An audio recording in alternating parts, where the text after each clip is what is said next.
Hi, hello and welcome to scoutisrael.com. I decided to do what a lot of people doing, a little vlog, a little insight into what's been going on in Israel, especially during Corona.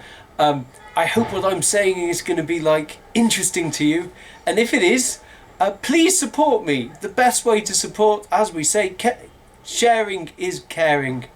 Share, hit the share button, and share it on any media you want. Remember to like. Remember to subscribe and hit that bell sign.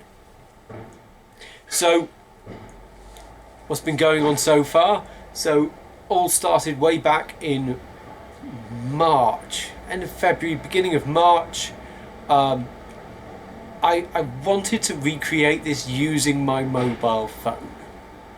My mobile phone's now dead, so I can't. I had this horrible notification sound on my mobile phone. It made this kind of cross between a bong and a ship making one of those, what's it called, a foghorn noise.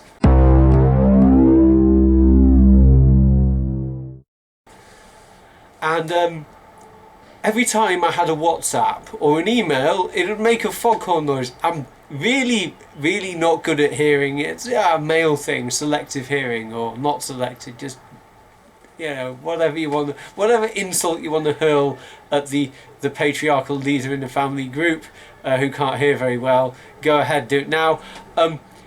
So that's why I have that nasty noise. So this one day, I was working a place I love to work, Western Wall Heritage Foundation. So I'm working at the Western Wall Heritage Foundation, and every hour on the hour I got either a text message, a WhatsApp or an email telling me that I'd lost the tour, because that's when the flight started to be cancelled. So lose a tour because the flight that some tourists were coming in on weren't coming in anymore, or my employees at the Western Wall Heritage Foundation had another group cancel on them because the country was closing down. So I every hour got this nasty bong noise, and every time I heard the bong, and I'd be guiding with a group or I'd be having a break in the Western Wall tunnels, I'd know a tour had gone. By the end of the day, I had no tours left. I said, oh well, at least I've got a steady job at the Western Wall Heritage Foundation with their tunnel tours. Yeah, they're lovely employers. They're not miracle workers. The last bong was, and we regret to inform you that you'll now be going on pay without leave, or halat as it's called in Hebrew. Hello, Yossi production assistant here. Yes, pay without leave. That would be fairly bad. That would be terrible. That's not what happened. I think the sun probably frazzled my brain. So when you hear pay without leave, can you just replace that in your minds with leave without pay? That's what really I mean, leave without pay. That's what the Yossi in the main video is trying to say. He got leave without pay. That was most of the country.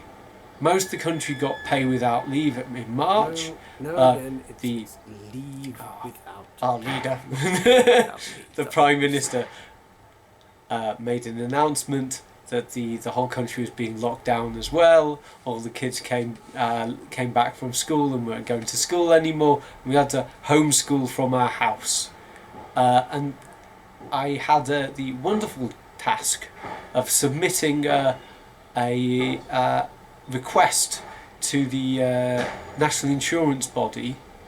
Is a really daunting task, because I had to tell them that I'm now going on pay without leave so I can get unemployment. So I did that, and I had to inform them when I thought I'd be going back to work.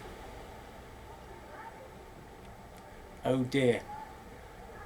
I think I was a little bit facetious. I said, when a cure is found, or something ridiculous like that.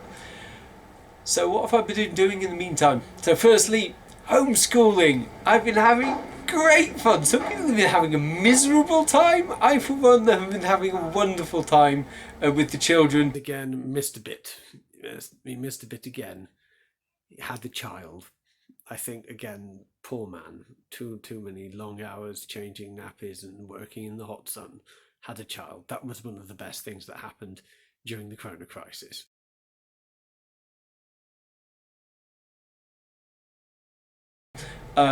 Firstly, we had a holiday period, so we ran a summer camp. We were baking, we were painting, we were having great fun.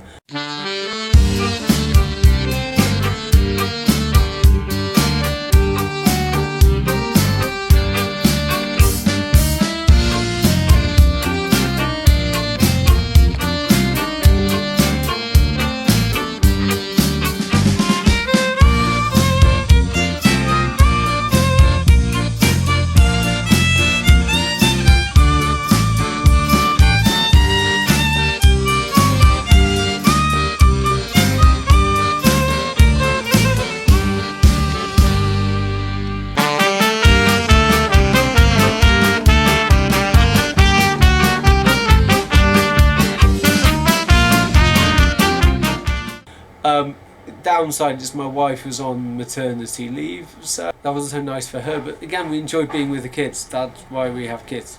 They're great fun. Then after Passover, after Pesach, I got an email from a friend. How would you like to work in archaeology? I was like, that's so great, work in archaeology. The pay is awful. So whatever, so I put on my work boots, show a picture of my work boots here, and I went out to dig for about 5 months in archaeology. And I have to say, and I think that I'm going to start an up note, instead of I'm probably going to do a video about all the strictures, all the things which have been constricting us in Israel.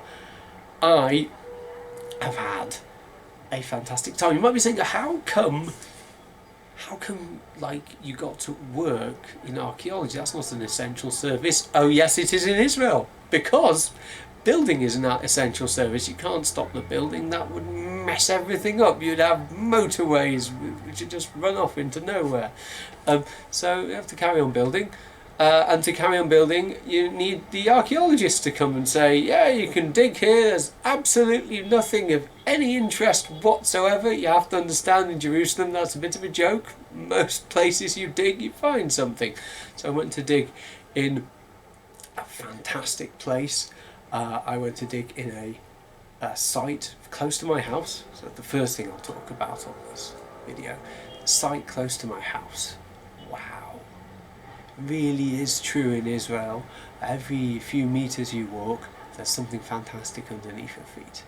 Because I was part of a team which led by 2 wonderful archaeologists, one called Natan, I'll probably get his full name in the graphics next to where I'm speaking, and another wonderful guy called Neria.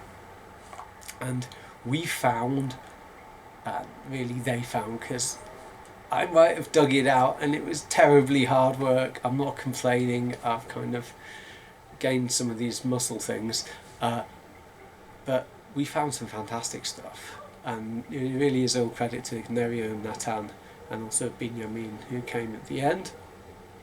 And we found a administrative facility from 2,700 years ago, and we found somehow connected with the fact that we're about hour walk from the old city, maybe a bit more, and we're right next to another kind of palace type structure up in a place called Ramat Rachel. So in between the two, maybe I'll get a map of this, there is this little administrative or store facility. We found a ridiculous number of what is called Lmlk jug handles.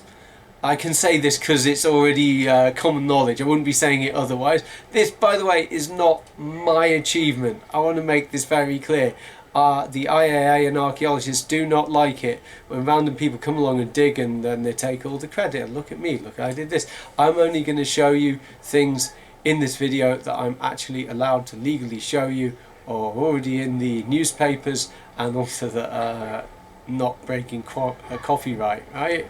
So we found these little, what's called the Llmlk jug handle. It means to the king. It's like a collection jug, so we think. Not entirely sure about that.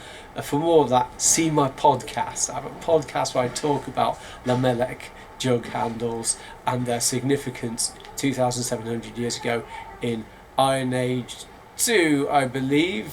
I'm sure I'll have something correcting me on the screen if I'm wrong. Really, really astounding to see that many. I happened to, I won't say found it, because we find it as a team. I happened to lift one out of the ground. What else did we get? We found these kind of locations filled with these kind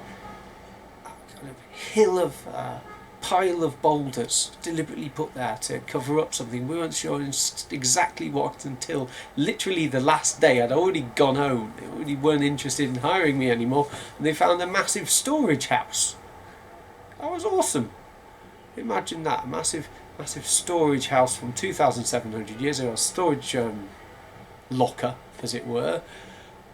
Seemingly this is where they collected some of the produce. I'll probably have a look at the report and give you more enlightenment on that. This is my preliminary blog video.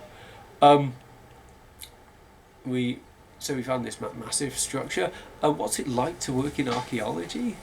Pay is awful. If you're not an archaeologist, you're hired help. And I'm not complaining. They have whatever budget they have. But the guys I worked with, really fantastic bunch of guys, and ladies too.